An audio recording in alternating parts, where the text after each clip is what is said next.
Thodupuzha saint Sebastian's ഹൈസ്കൂളിൽ വിദ്യാരംഗം കലാസാഹിത്യവേദിയുടെയും വിവിധ ക്ലബ്ബുകളുടെയും ഉദ്ഘാടനം നടന്നു. സംവിധായകനും തിരക്കഥാകൃത്തും അഭിനേതാവുമായ ഡോക്ടർ സതീഷ് വാര്യർ പരിപാടികൾ ഉദ്ഘാടനം ചെയ്തു. തൊടുപുഴ സെന്റ് സെബാസ്റ്റ്യൻ ഹൈസ്കൂളിൽ വിദ്യാരംഗം കലാസാഹിത്യവേദിയുടെയും വിവിധ ക്ലബ്ബുകളുടെയും ഉദ്ഘാടനമാണ് നടന്നത്. സ്കൂൾ മാനേജർ ഫാദർ സ്റ്റാൻലി കുന്തേലിന്റെ അധ്യക്ഷതയിൽ നടന്ന യോഗത്തിൽ സംവിധായകനും തിരക്കഥാകൃത്തും അഭിനേതാവുമായ ഡോക്ടർ സതീഷ് വാര്യർ പരിപാടികളുടെ ഉദ്ഘാടനം നിർവഹിച്ചു. എനിക്ക് മുഷിച്ചിൽ തോന്നിയ ഒരു സാഹചര്യത്തിൽ ഞാൻ അത്തരത്തിലുള്ളൊരു മേഖലയിലേക്ക് പോകാൻ ഒരിക്കലും താല്പര്യപ്പെട്ടിരുന്നില്ല.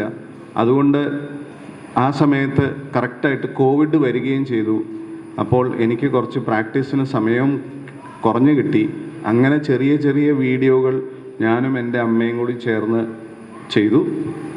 ചെയ്ത സമയത്ത് തൊടുപുഴയിലത്തെ ചില ലോക്കൽ ചാനലുകൾ ഞങ്ങളുടെ വീഡിയോ പതുക്കെ അവരുടെ ചാനലിൽ ഇടുകയും ആദ്യമൊക്കെ വരുന്ന കമൻറ്റുകൾ കേട്ട് കഴിഞ്ഞാൽ നമ്മൾ ഭയങ്കരമായിട്ട് മനസ്സ് മുരടിച്ചു പോകുമായിരുന്നു.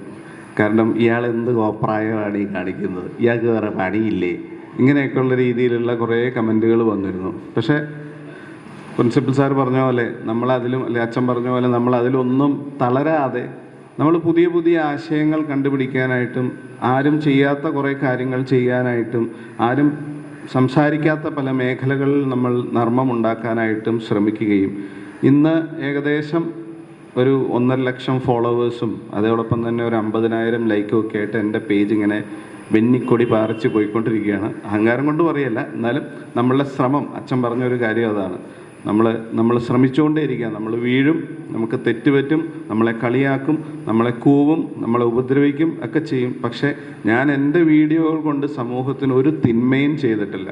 നന്മ മാത്രമാണ് അതിൽ കൂടെ പറയാറുള്ളത്. ഹാസ്യത്തിൽ കൂടെ നന്മ മാത്രം പറയുന്ന ഒരു ചാനലായിട്ട് അതിപ്പോഴും കൊണ്ടുപോകുന്നു.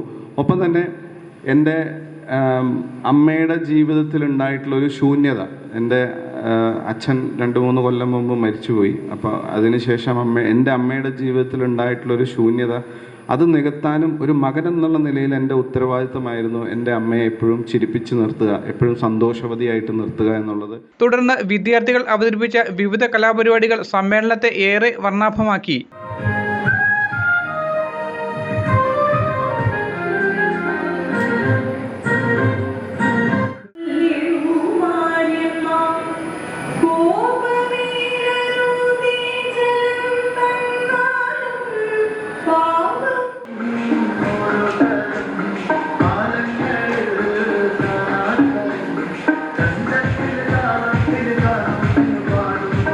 ഈ യോഗത്തിൽ municipal councillor Neenu Prashanth, headmaster Bijoy Mathew, PTA president Prince Augustine, MPTA president Delsy, വിദ്യാരംഭം കൺവീനർ ബേബി ജോൺ എന്നിവർ പ്രസംഗിച്ചു. News bureau, Thodupuzha. ജർമ്മനിയാണോ നിങ്ങളുടെ ലക്ഷ്യം? നിങ്ങൾ ഏത് സ്ട്രീമിൽ +2 വിദ്യാഭ്യാസം പൂർത്തിയാക്കിയവരുമായിക്കൊള്ളട്ടെ, വിദേശത്ത് കുറഞ്ഞ ചിലവിൽ സ്റ്റൈഫൻഡോട് കൂടി ജർമ്മനിയിൽ തുടർ പഠനത്തിന് GTC എഡ്യൂകെയർ പ്രൈവറ്റ് ലിമിറ്റഡ് നിങ്ങൾക്ക് അവസരമൊരുക്കുന്നു. കൂടാതെ IELTS, OET എന്നീ കോഴ്സുകളും GTC നിങ്ങൾക്കായി ഒരുക്കുന്നു. ഏപ്രിൽ-മെയ് മാസങ്ങളിൽ ജർമ്മൻ A1, IELTS, OET വെറും 5,999 രൂപയ്ക്ക്. ഈ സുവർണാവസരം പ്രയോജനപ്പെടുത്താൻ ഏവരും ശ്രദ്ധിക്കുമല്ലോ. പ്രഗത്ഭരായ ജർമ്മൻ ഫാക്കൽറ്റിയുടെ സേവനവും ലഭ്യമാണ്. തികച്ച ഒരു ക്യാമ്പസ് അന്തരീക്ഷമാണ് GTC ഒരുക്കുന്നത്. GTC educare private limited, Nasreeth Marthoma church campus, MC road, Mannoor, കീഴിലം.